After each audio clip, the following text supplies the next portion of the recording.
Haryana schedule caste financial corporation ने एक योजना बनाई थी कि नई टेक्नोलॉजी और नई युग की ज़रूरतों के अनुसार हम जो लोन देते हैं अपने डिपार्टमेंट से या ट्रेनिंग कैंप हम चलाते हैं, उसमें एक नई चीज़ हमने ऐड की थी कि ड्रोन शेड्यूल कास्ट वर्ग के लोग भी ड्रोन की ट्रेनिंग लें और उसको अपने रोज़गार का एक हिस्सा बनाएं।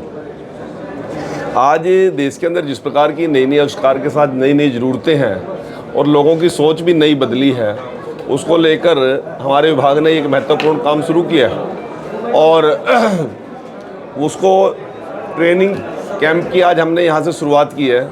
मैं आभारी हूँ भाई दीप सिसाई जी का कि इन्होंने केवल ट्रेनिंग का ही नहीं, यहाँ पर ड्रोन की मैन्युफैक्चरिंग का एक बहुत बड़ी यूनिट सिसाई गांव जिला हांसी के अंदर आज स्थापित की और उसका शुरुआत करने का मुझे और हमारे लोकप्रिय विधायक विनोद भ्याणा जी और हमारे विभाग की हमारी एमडी हैं वंदना सिसोदिया जी। तो आज 25 लोगों ने जिन्होंने अपनी ट्रेनिंग कंप्लीट की है, उसमें लगभग 10 हमारी बहनें हैं और 15 युवा हैं। उनको आज ये ट्रेनिंग पूरी होने के बाद हमने सर्टिफिकेट वितरण भी किया और इस मैन्युफैक्चरिंग यूनिट का, जहाँ से केवल देश के उपयोग के लिए ड्रोन नहीं बनेंगे, दुनिया में एक्सपोर्ट करने का भी एक नया विजन चलेगा। हमारे देहात के विषय में एक बात थी कि हरियाणा के में तो केवल आर्थिक संसाधन केवल कृषि से ही होते हैं, कृषि बेस्ड हमारी इकोनॉमी आज चर्चा में है पूरे दुनिया के अंदर, परंतु हमारे युवाओं ने नई टेक्नोलॉजी और साइंस को ऑन करके जहां हमने पहलवानी में अपने दांव पेच दिखाए, पूरी दुनिया में परचम लहराया, वहां टेक्नोलॉजी को, नई टेक्नोलॉजी को गेन करके लोगों को ट्रेंड करने का भी काम करेंगे। यहाँ से अच्छी क्वालिटी के ड्रोन भी हम पूरी दुनिया में एक्सपोर्ट करने का काम करेंगे। आज इस कार्यक्रम की शुरुआत की मुझे खुशी है कि हमारी ग्रामीण पृष्ठभूमि से एक ऐसा नौजवान जिसने एक बहुत महत्वपूर्ण इकाई आज यहाँ पे इस्टेब्लिश की है। बहुत से ऐसे हमारे उद्योगपति हैं जिनको इसके अंदर पार्टिसिपेशन भी है, उनका सहयोग भी है।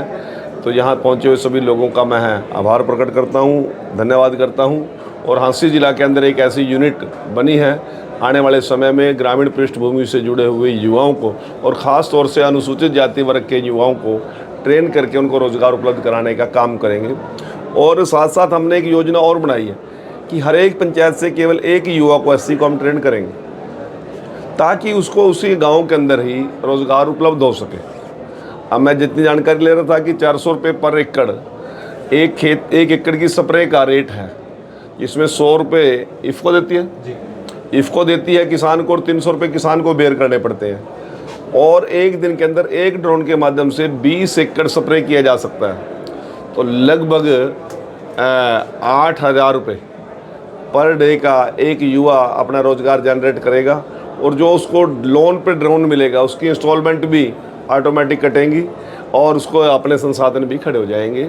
और दूसरी बात दीप जी ने बताई है कि हमारी टेक्नोलॉजी इस प्रकार की है कि यहाँ से 60 किलोमीटर, 70 किलोमीटर, 80 किलोमीटर दूर भी यदि कोई फॉल्ट आ जाता है ड्रोन में, इनकी टीम वहीं पे जाके मौके पे उसको रिपेयर करके कामयाब आगे चालू कर देगी जी। ऐसी यूनिट और लागू हुए ताकि जो प्रदेश में बेरोजगारी फैली हुई है, रोजगार के और लोगों को कैसे मिलेगी, सरकार उस पर क्या काम? नहीं, इसके ऊपर हम अभी शुरुआत की है। जैसी अभी इसके जिस प्रकार के परिणाम आएंगे तो उसको आगे बढ़ाने का भी काम करेंगे, लोन का भी हम रेशो बढ़ाने का काम करेंगे और ट्रेनिंग सेंटर और बने। केवल एक ट्रेनिंग सेंटर से हरियाणा में कवर नहीं होगा।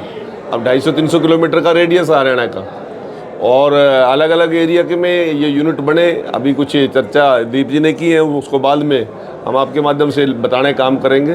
तो हम ऐसा ट्रेनिंग सेंटर 4 जिलों का, 5 जिलों का एक यूनिट बने, उसमें उनको ट्रेन करें। उसके आगे भी ये जरूरत पड़ेगी तो डिस्ट्रिक्ट वाइज भी उसको लेकर जाने का काम करेंगे। क्योंकि जी प्रदेश में बेरोजगारों की एक बड़ी फौज खड़ी हो गई है। तो नहीं, बेरोजगारों वाले नहीं, ऐसा कुछ नहीं है कि कोई फौज खड़ी हो गई है।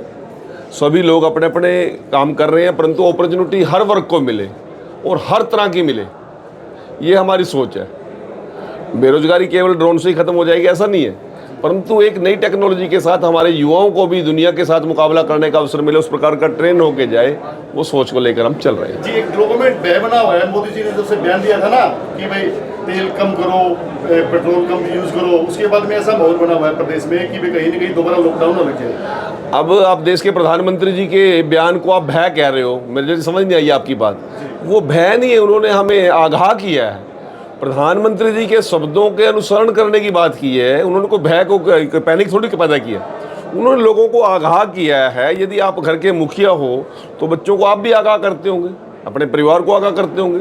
उन्होंने उन गैर जरूरी चीज़ों पर थोड़ा क्या मिलते हैं कि अंकुश नहीं है, एक कंट्रोल करने की एक सोच पैदा की है कि बचत करनी है। हमने अपने देश की महत्वपूर्ण करेंसी हम विदेश में बिना बात के ही फेंक दें।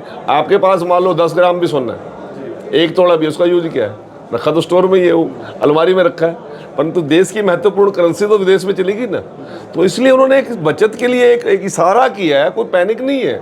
और प्रधानमंत्री जी का जिम्मेवारी बनती है प्रदेश के लिए, देश के मुखिया हैं, कि दुनिया के जो घटनाक्रम हो रहा है उसके प्रति अपने देश की जनता को आगाह करें। पेट्रोल के दाम भी बढ़े सर, काफी 3 रुपए बढ़े सर, लोगों का दिक्कत का सामना करना पड़ेगा। अभी 10 रुपए, आप 3 रुपए को काफी बता रहे हैं, 10 और 12 रुपए कम किए उसको काफी नहीं बताया आपने। मैं आप लोगों से एक निवेदन करना चाहता हूँ, इस प्रकार के शब्दों का ठीक उपयोग हमें करना चाहिए। अब वो 12 रुपए अभी घटाए, इसी युद्ध के दौरान ही 10 रुपए डीजल का रेट कम किया, 12 रुपए कम किया, अब वो तो किसी चर्चा नहीं करे। 3 रुपए टैक्स का है ना सर, रेट तो वही सेम के सेम रेट है। तो टैक्स का आपकी जेब से नहीं जा रहा था? नहीं, 96 रुपए पहले था, 96 रुपए अब मैं आपको दूसरे शब्दों में कह रहा हूं मैं आपको, इन चीज़ों में आज वातावरण जिस प्रकार का है, लोगों के अंदर पैनिक पैदा करने की बजाय हमारे शब्दों से कोई पैनिक पैदा हो, इस वातावरण से हमें बचना चाहिए। देश की जो स्थितियां हैं उनके अनुरूप हमें बात करनी चाहिए। अब मई के महीने में हम गर्मी की बात नहीं करेंगे और सर्दी की बात थोड़ी करेंगे।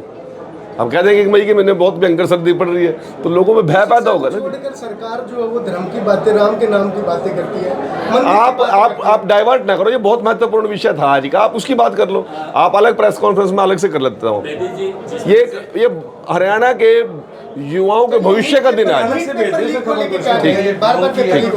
ठीक।